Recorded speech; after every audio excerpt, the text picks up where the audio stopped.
колоссальный коррупционный скандал, который в Евросоюзе предпочитают замять. В понедельник в апелляционной комиссии, сформированной Евросоюзом по отдельному поводу, состоялось голосование о продлении лицензии на использование фермерами удобрения под названием глифосат. Глифосат – очень распространенный дефолиант, средство против сорняков. Его производит гигантская транснациональная корпорация Monsanto. Глифосат тоже хотят запретить, поскольку он практически не выводится из человеческого организма, накапливается и по робкой оценке Всемирной организации здравоохранения является возможным канцерогеном, то есть вызывает рак. Лишь в Европе Monsanto тратит на свои лоббистские проекты порядка 1,5 миллиарда евро в год. По правилам, решение могло быть принято, если за него проголосовало не менее 16 стран ЕС с суммарным населением 65% от всего населения Евросоюза. Так называемое демографическое большинство. Без Германии никакого демографического большинства не было бы. Но ведь до сих пор Германия всегда была против глифосата. И именно так должен был голосовать Шмидт. Но Шмидт проголосовал за глифосат. Что, Германия в последнюю секунду изменила свою позицию? Да нет. Просто Шмидт лично так решил. Ну, взял. Но теперь вся Европа будет травиться еще 5 лет. В свои 10 Тео очень любит читать книги о рыцарях, где добро побеждает зло. Такой же битвой он для себя считал двухлетний дебат о необходимости запретить в Европе глифосат – яд для растений, который сделал и его инвалидом еще в животе матери. После появления на свет мальчик до 3 лет вообще не мог говорить. На сегодня ему сделали 52 операции, но ни здоровье, ни его голос восстановить врачи не смогли. Не верьте всему тому, что говорят в рекламе, потому что Monsanto сделала лживый ролик, что это биопродукт, что он разлагается, что он безопасен для здоровья человека. Monsanto в прошлом году за 66 миллиардов долларов решил купить немецкий концерн Bayer. Их цель – контролировать всю продовольственную цепочку мира, от поля фермера до стола потребителя. Если эту сделку одобрит ЕС, то у нас появится промышленный монстр. Они будут контролировать все – семена, удобрения, пестициды, но еще и все лекарства, которые позволят лечить людей, заболевших от этой химии. Офисы Monsanto открыты в 66 странах мира. Целый завод по производству ГМО семян построили теперь и на Украине, в Почуйках. Киевское правительство планирует еще и распродажу 10,5 миллиона гектаров земли иностранным компаниям. Это 9-я часть всех пахотных земель Европы. Не исключено, что львиная доля достанется той самой Monsanto. Она уже подобрала 10 полей для генетических испытаний на растениях. Украина занимает 3-е место в мире по экспорту кукурузы, 5-е по экспорту пшеницы. Договор об ассоциации с ЕС позволит ей в перспективе внедрить эту продукцию и на европейский рынок.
Für immer mehr Menschen wird der Großkonzern Monsanto zum Symbol eines agroindustriellen Systems, das die Gesundheit der Menschen und der Ökosysteme bedroht. Im Oktober 2016 riefen Persönlichkeiten aus der internationalen Zivilgesellschaft in Den Haag ein außergewöhnliches Tribunal ins Leben. Monsanto selbst hat eine Teilnahme eigener Vertreter oder Zeugen abgelehnt. Ces photos sont celles d'un petit garçon qui s'appelle Théo, qui est mon fils. Il est né avec de multiples malformations, en particulier une atrésie de l'œsophage, qui ont au total nécessité 50 opérations. Nous avons une carrière d'équitation, c'est notre métier. Donc nous avons un grand espace de 700 mètres carrés pour monter à cheval, qui est en sable, et sur lequel chaque été, je passais un désherbant à base de glyphosate. Parce que j'avais vu une publicité qui disait que ce produit était le moins nocif et était biodégradable. Et donc je me suis dit que c'était le produit qu'il fallait utiliser, qui était le moins mauvais, on va dire. Glyphosat ist ein sogenanntes Totalherbizid. Es wirkt unselektiv und zerstört sämtliche Pflanzen.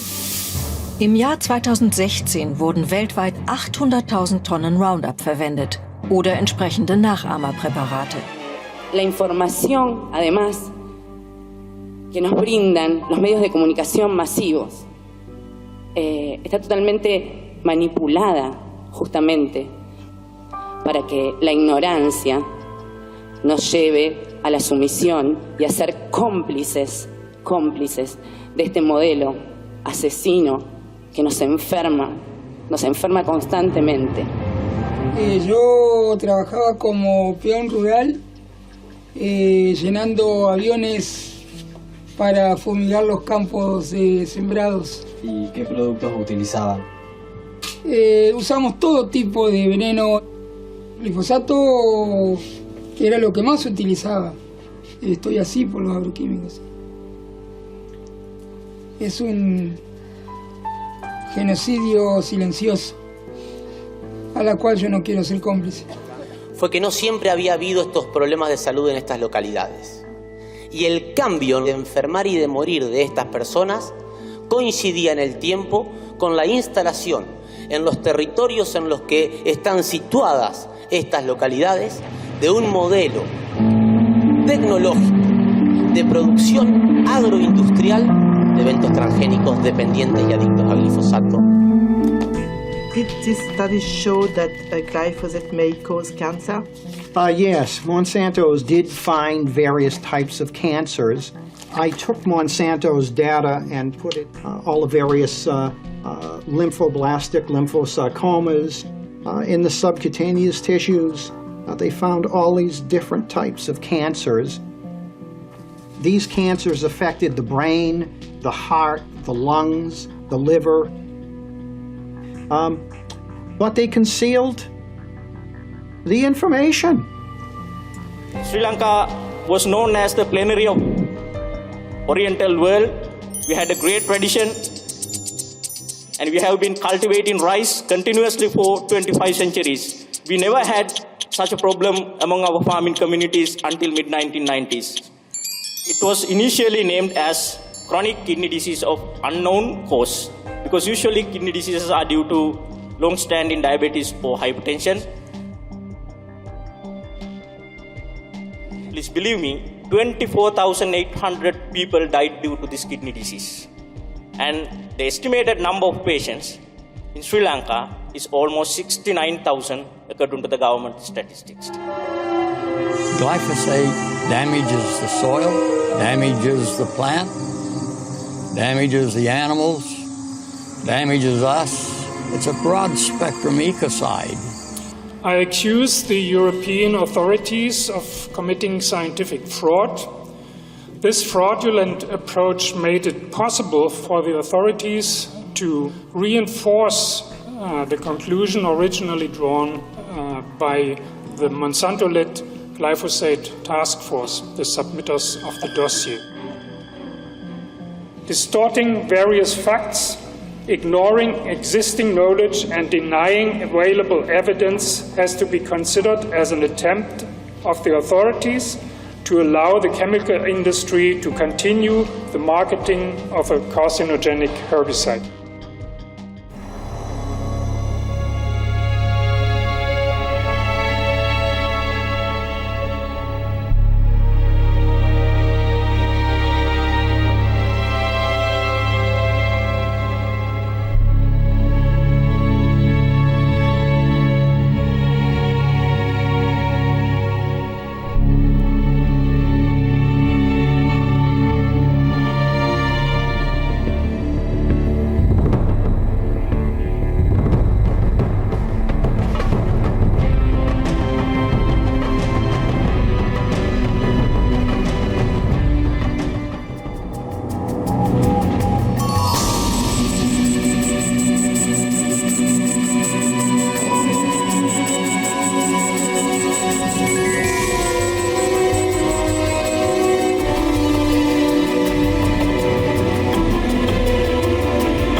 report has been unduly given a lot of credence, in my opinion. It's almost laughable how the assertions in that report are considered to be very profound and very well justified. McLaren actually refused to consider a written argument from the Russian side. He never went to Russia, never talked with Russian authorities, even though he was accusing them of state-sponsored doping. That's pretty poor. I mean, it's a fundamental principle of due process to listen to both sides of the story. One could speculate that there's a strong political bias at play here. It's evident that in Western media there's much demonization of Russia and the Russian president, and one could speculate that this is politically motivated and goes back to the situation in the Ukraine and the situation in the Middle East, where Russia has come to the support of the government in Syria that the West was trying to overthrow. In my opinion, the McLaren accusations are unfounded and they're very politically biased.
Believe that the CIA and Mossad are just joined at the hip on this operation. They've wanted regime change in the country since the 1979 revolution. I mean, almost 40 years ago. And they tried it in 2009 with the Green Revolution. The country is a population of 80 million people. Most of them want nothing to do with the protest. And a big thing about the protest, which is a tip-off for me of foreign meddling, is the fact that 21 people were lethally shot. I mean, when people protest, they don't come out in the streets with pistols and rifles and shoot people. I mean, they might do vandalism, they might do stuff like that. I think assassins were hired to do this dirty stuff. The protests may calm down, they may ebb a little bit, but below the surface, I think there's stuff still going on. The destabilization attempts will go on.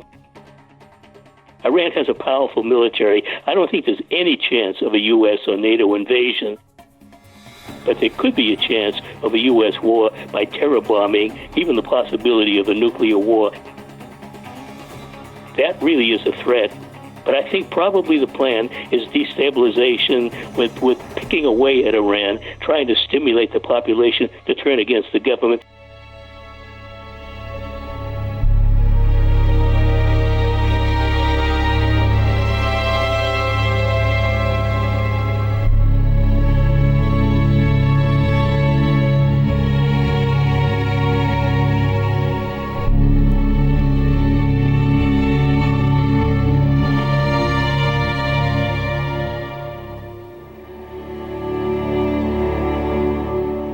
seeing protests and an attempt at an uprising in Iran, which is classic in the way that the United States and Israel, because you can't divide the two, operate in terms of regime change.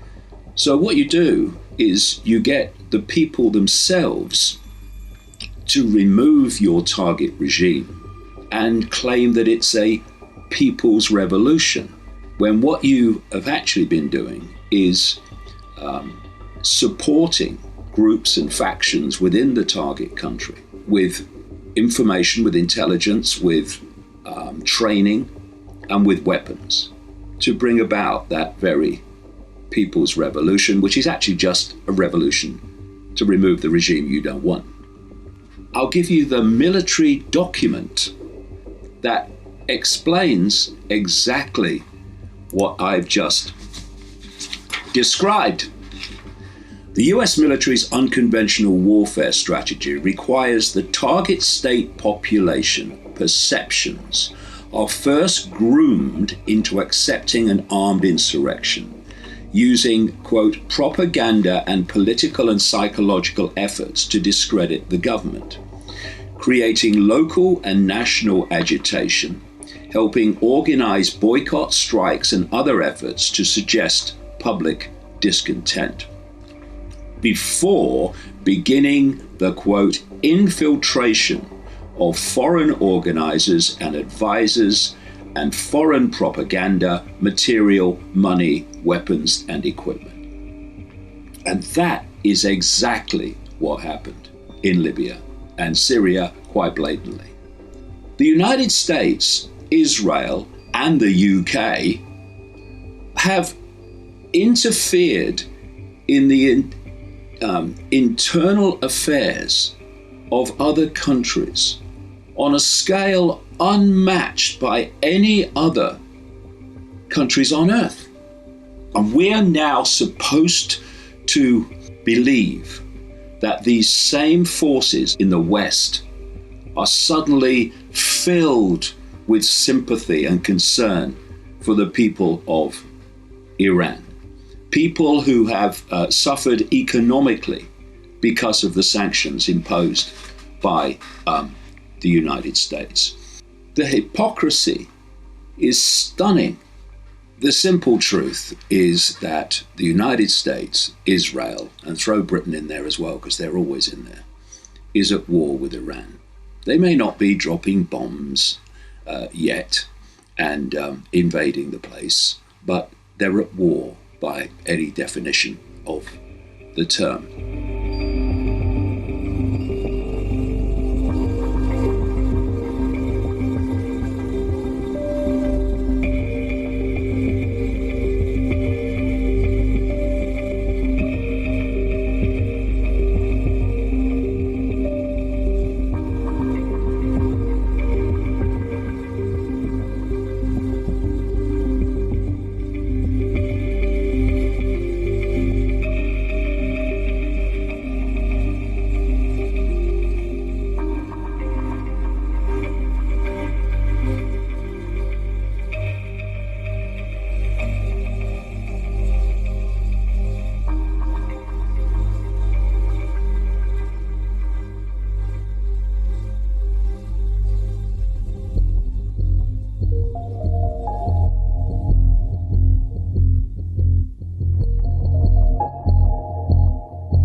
There is absolutely no political relationship between the Jewish people and Jerusalem. It's merely a holy city.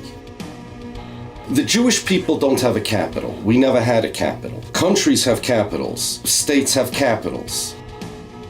Now, the Jewish people are not a country or region. The Jewish people are a religious community. We pray towards Jerusalem, but we relate to Jerusalem only as a holy city, not as a political capital city of the Jewish people. And because it's a holy city, it doesn't matter who has sovereignty over it. Jerusalem is just as holy and just as much Jerusalem, whether it's under the auspices of the Turks, or the Romans, or the British, or whoever. It's important to know that the Zionists were the ones that started this business of the capital of the Jewish people. I was born in America, my father was born in Poland, my mother's family's from England. We have nothing to do with Israel. We're Jews, and Israel is not my nation state in the slightest. This is a unilateral claim of the Israelis, of the Zionists, and it's an assault on my religion.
Just when you thought tensions between the North and the South Koreans were starting to smooth over, as they've recently agreed to work with one another during the Winter Olympics, leave it to the United States government to want to intervene with a small-scale war.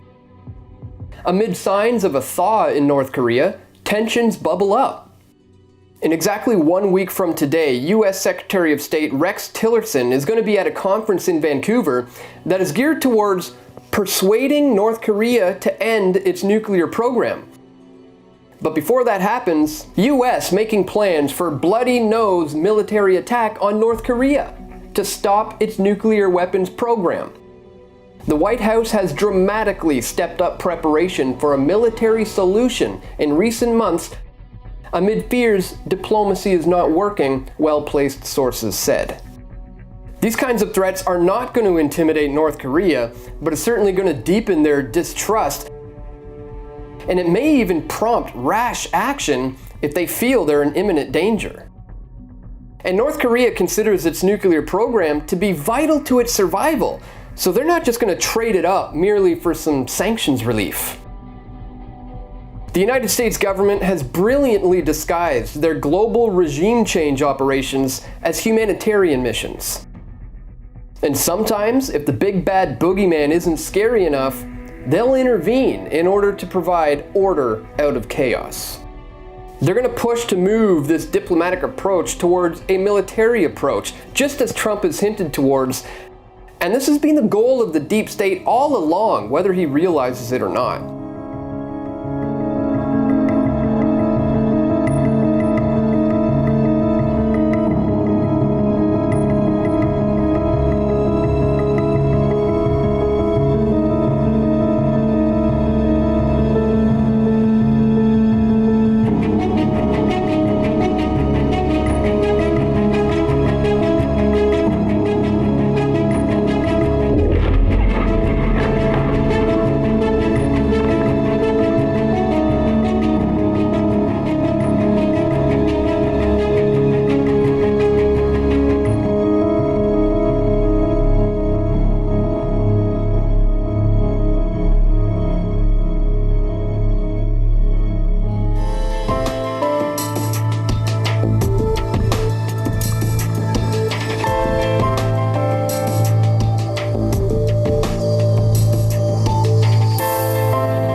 Het zelfstandig ondernemen.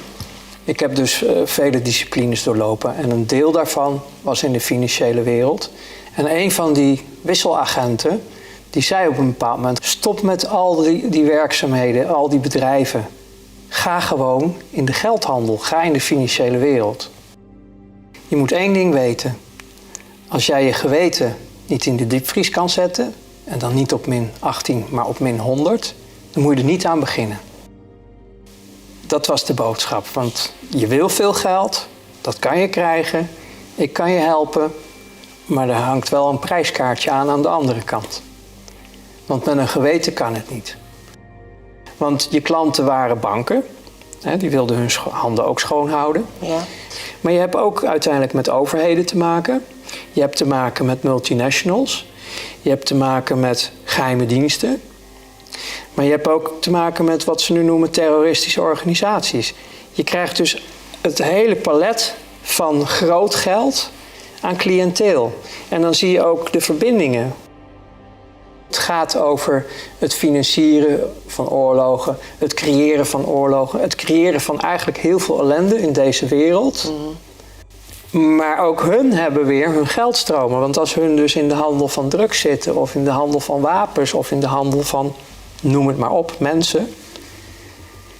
Die dus zeg maar via constructies, hè, rechtsvormen, internationaal, het geld zo gaan bewegen dat het allemaal oké is.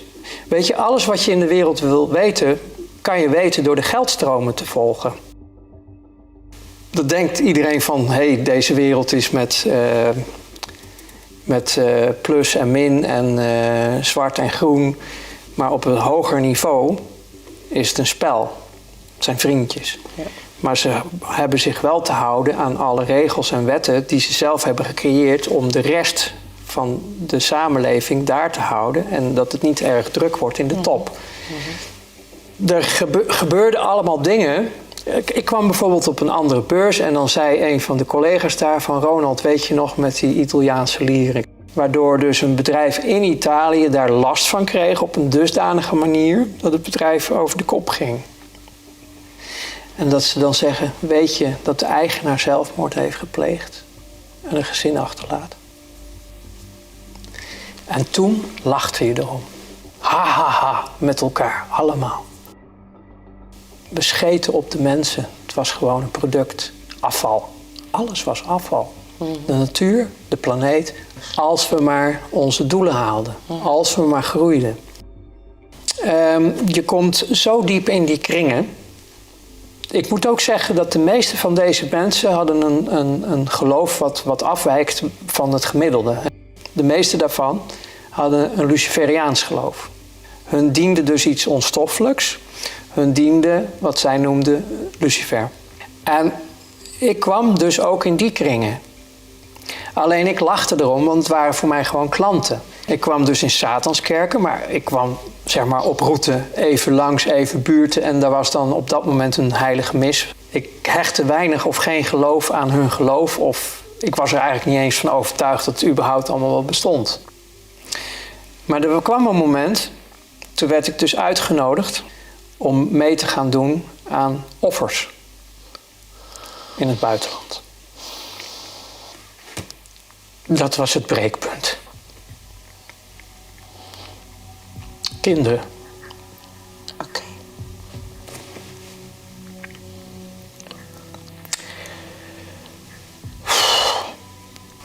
En toen begon ik dus dingen te weigeren binnen mijn werk. Ik kon het niet meer. Je mag zeggen het kwaad, het Luciferiaanse, het satanisme, hoe je het wil noemen. Het is een werkelijke entiteit die ons haat. Ja. Die haat de schepping, die haat het leven. En zal er ook alles aan doen om ons mensen te vernietigen. En hoe doe je dat? Door ze uit elkaar te houden. Verdeel en heers, dat klopt. Zolang je die maar gescheiden houdt, dan zorg je ervoor dat jouw grootste vijand, vanuit het Luciferiaans gezien, niet tot zijn volle potentie komt, niet tot zijn volle kracht komt. Niet kan gaan staan, want op het moment dat dat gebeurt, dan verdwijnt het. Dan verdwijnt die hele brulboei, dat monster, Het monster van meer, die verdwijnt.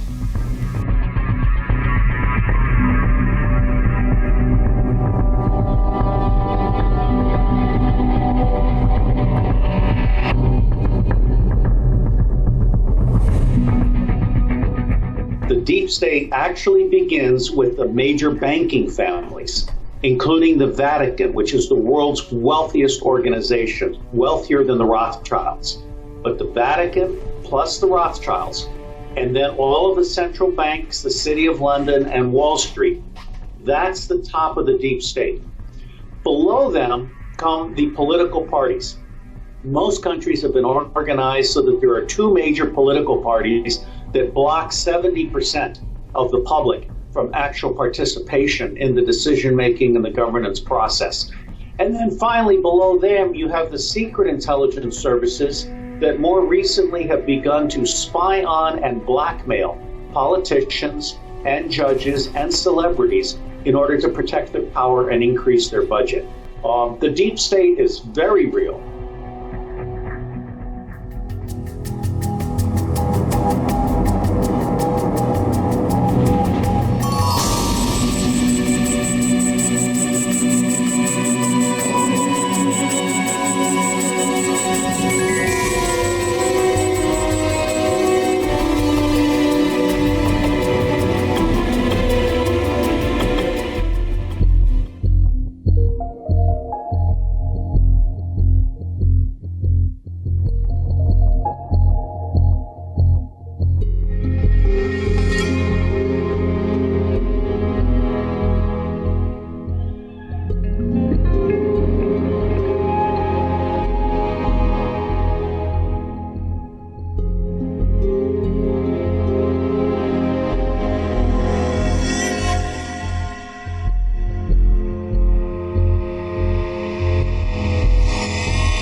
There are large pedophilia rings that have been operating for really many, many years.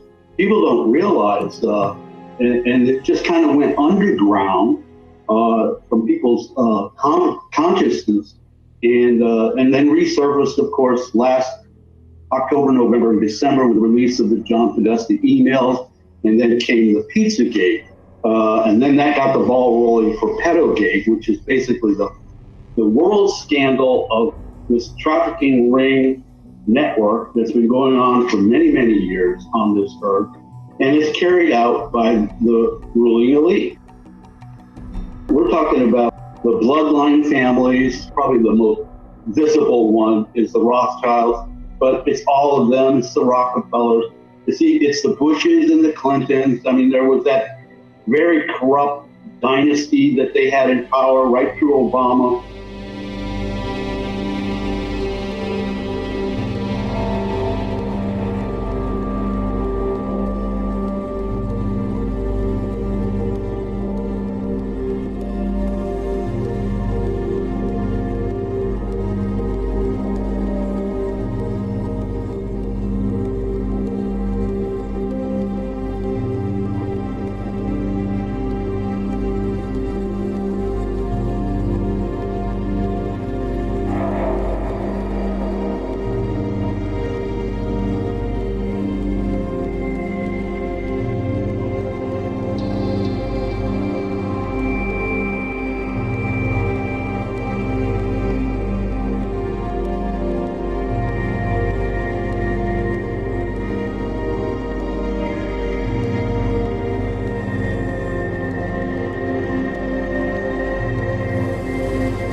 Basically, the CIA are the main pimps of this whole global operation.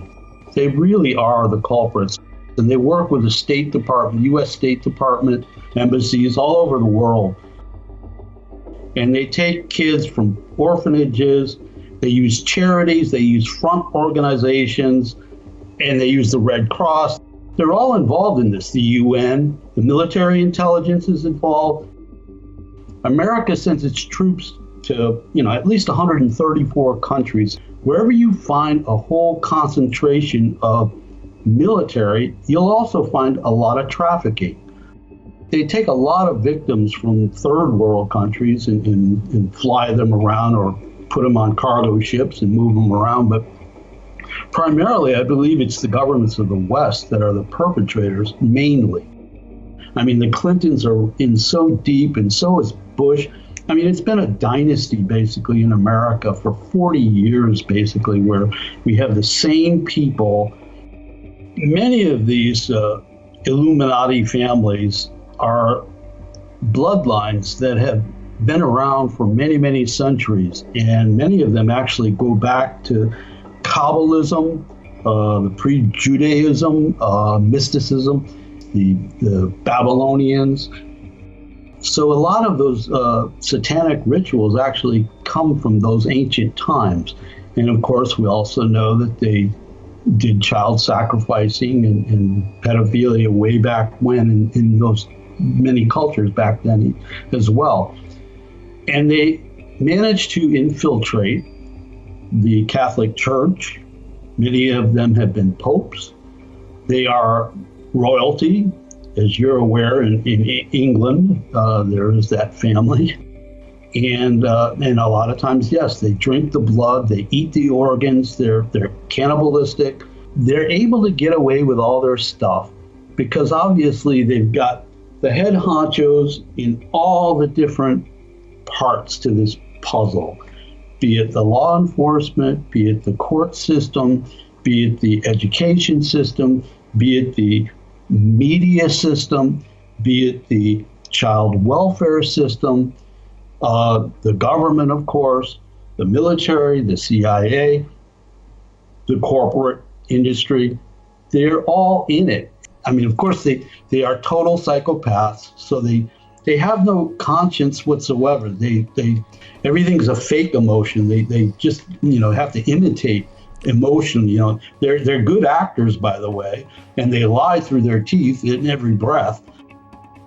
Pedophilia is the Achilles heel of the ruling elite, and that's also why we're seeing all this basically stepping up of the whole North Korea, the whole situation with the Jerusalem and the Middle East.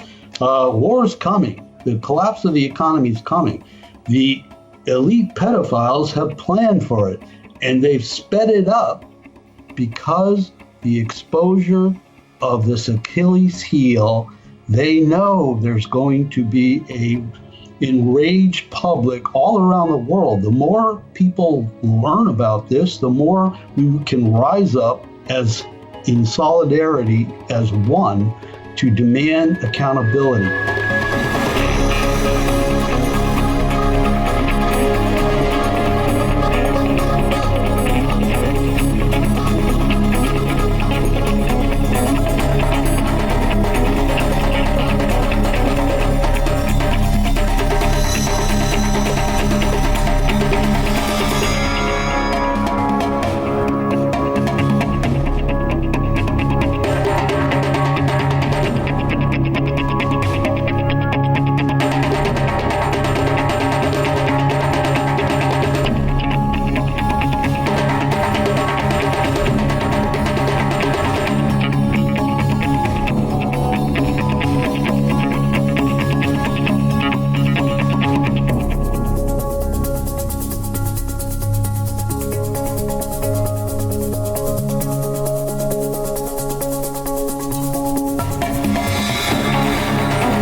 pierdas la oportunidad de aceptar a alguien distinto. No pierdas la oportunidad de que te cambie la vida.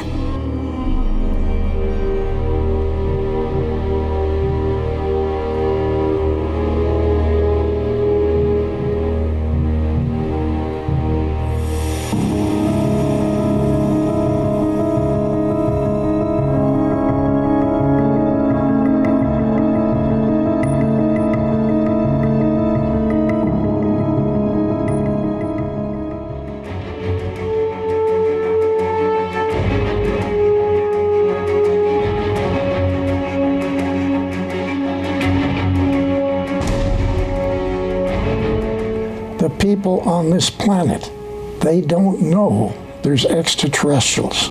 They don't know that there's not just one of them. Maybe we've got thousands, maybe we got billions of extraterrestrials. We now have 200 trillion galaxies out there. And to say that we're the only intelligent people in this universe is naive. Every PhD on this planet, whether they're for science or for medicine, have been given incorrect information for thousands of years about the history of this, not just this galaxy, the universe. They have been given information which was controlled by Draco, reptilian, and other extraterrestrials not to know what was really going on. There are Federation facilities out in the galaxy where other extraterrestrials get together, and there's many different missions for many different types of programs. But we'll talk about one of them, which cruises the galaxy, and it has as many as 30 different extraterrestrial civilization people on board. It looks like the moon, but it's a vehicle. When we got to the moon, we found out a lot of surprises. The Draco reptilians were already there. It's not your moon in the first place. Actually, this is not your planet.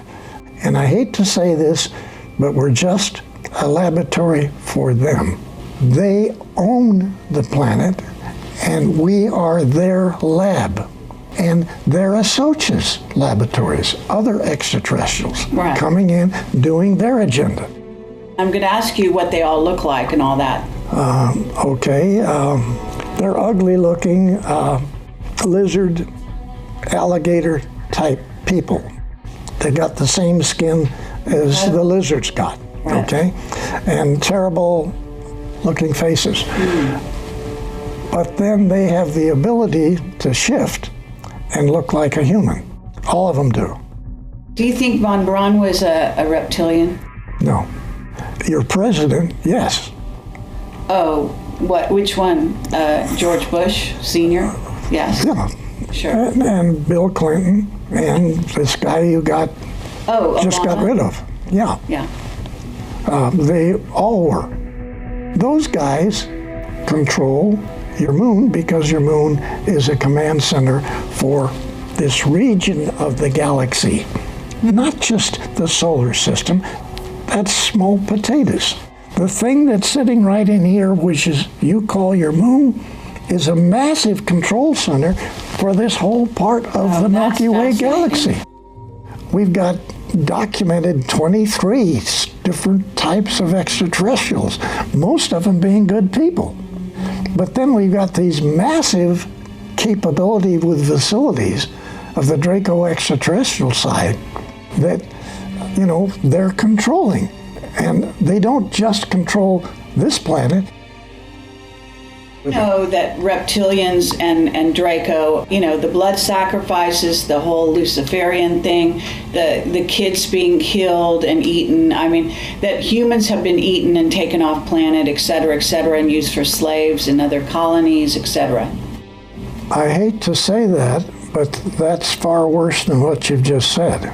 It's far worse. Yes, far worse. It's unbelievable. And I don't know how we say that to the public.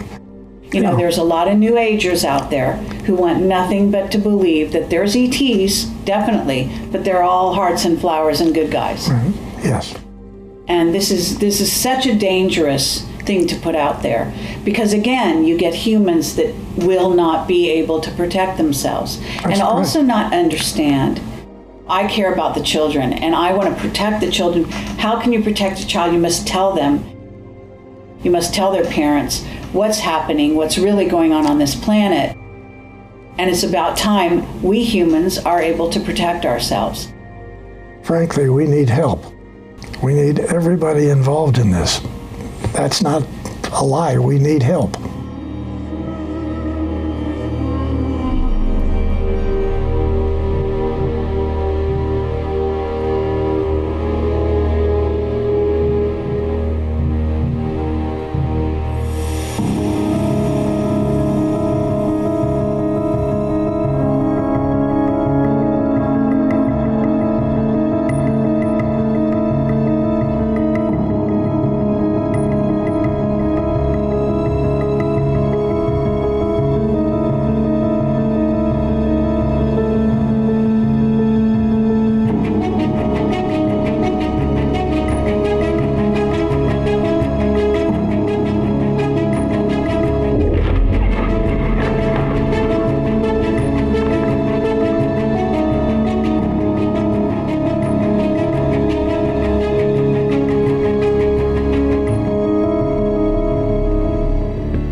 we're setting goals that are outside of ourselves, that are, things we want to change or fix. They tend to be, what can I do different?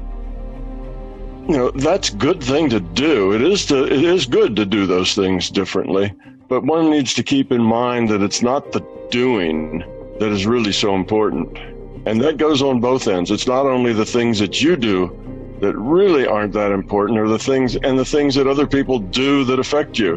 What's really important is why you do them and how you deal with the things that come to you. That's what's really important.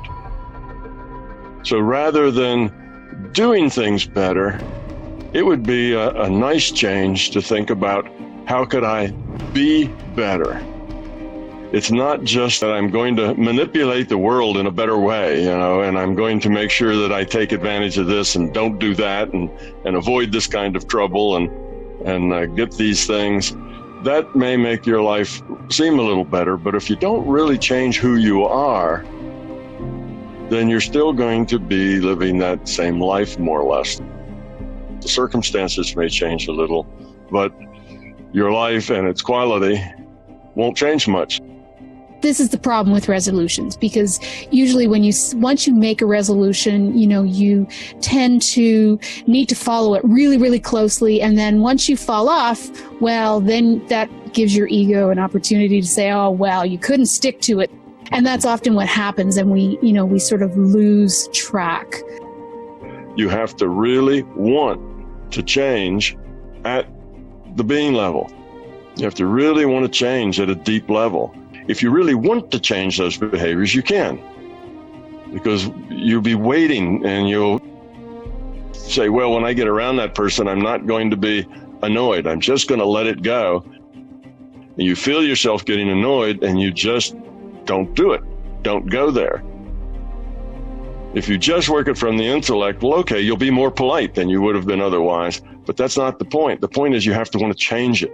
You have to say, I don't want to feel that way. I don't want to be that way. But it's not easy and it's not quick. But if you really want to do it, if you really have an intention, if your intent is to do it, and that's a strong intent that you keep with you, and it's an honest, being level intent, you will succeed. Your intent changes reality. That's why we start with being authentic and finding out who we are. Why do we do the things we do? What are our fears? You have a fear that you're not going to be seen as successful in the eyes of others. Well, why do you need that? Well, the only reason you could need that is because you feel inadequate and you want to prove to yourself and others that you are somebody special. What's driving you? What's creating the stress? You see, you get rid of the fears and the stress goes away.